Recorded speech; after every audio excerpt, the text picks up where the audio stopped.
kızların dostu, onları sensin, bu rıza dostum. Kakalı ötüp bir beygir dostum, tarsıldap basıp türlü gel dostum. Filresin cerda baskanın dostum, eşikti geçil açkanın dostum. Çıllanır beni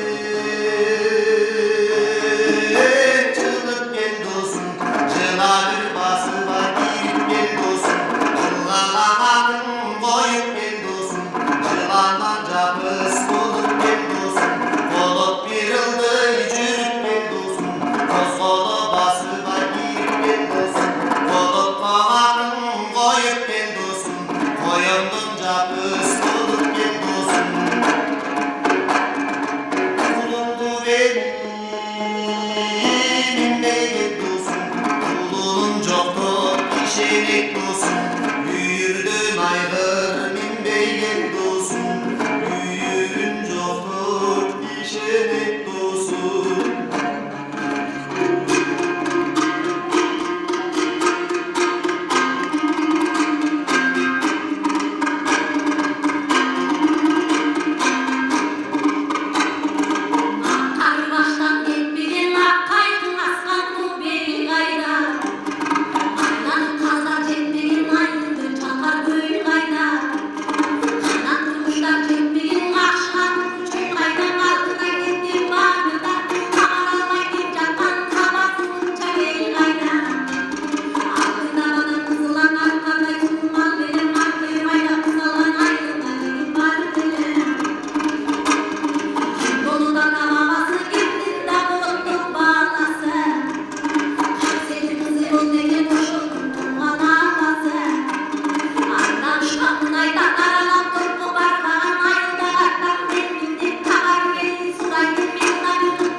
Bayanın akçı bekliğe sevgilin altmıştan bir öcü, atımdan tapmaz artık.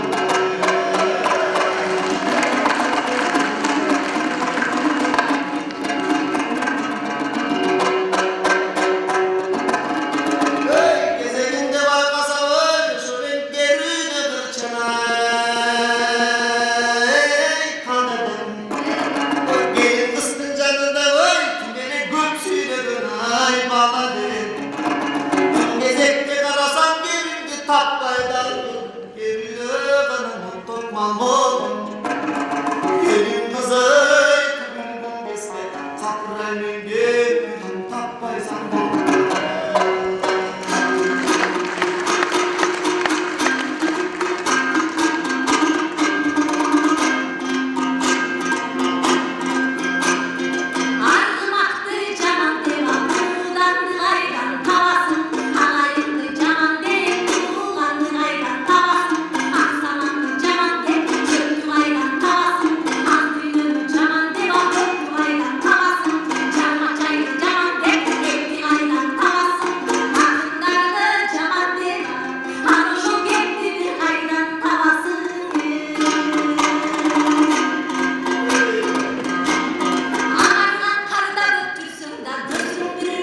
Anam ciğerinde gönlüm, senin ışın balonuna dileğinde gönlüm.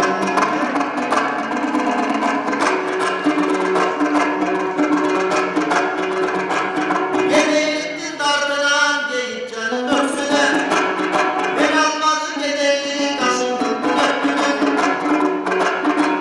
Çınığa uygan ballosun, çınında yanamam insan, çıkarmayacaktı boşunda ben çın özümü bakınsam, çıkarıp koysam vururum, çırağım bulup çalınsam, altın olup boynuna kanan akmarcan bulup takılsam, canından tüp tüp bezleyen, caşulan kolum gezleyen, çalışa bir kör almandım bir ölümden canınsam, var belen gülümdün, anar belen